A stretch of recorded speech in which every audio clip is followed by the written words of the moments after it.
തട്ടി വിളിക്കുന്നു, കുടികൊള്ളുവാൻ വെമ്പൽ കൊണ്ടിടുന്നു.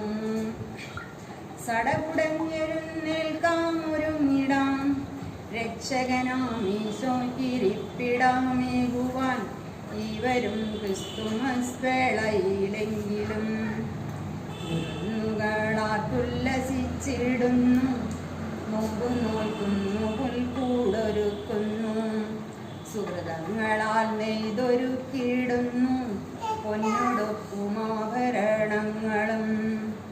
നമ്മളോ കാലചക്രത്തിലും വേഗത്തിൽ പായുവാൻ ഇടം വലം നോക്കാതോടി നടക്കുന്നു. ഓട്ടത്തിനിടയിൽ എത്രയോ ജീവിതങ്ങൾ പുറങ്കാലുകൊണ്ടു തട്ടിത്തെറിപ്പിച്ചു നാം. അനുവദിച്ചില്ല നമ്മുടെ തിരക്കുരോഗം അവരെ തിരിഞ്ഞൊന്നു നോക്കുവാനായി. ഇനിയെങ്കിലും കൂട്ടരെ ചുറ്റിലും നോക്കുവിൻ, ഇവരും ക്രിസ്തുമസ് വേളയിലെങ്കിലും.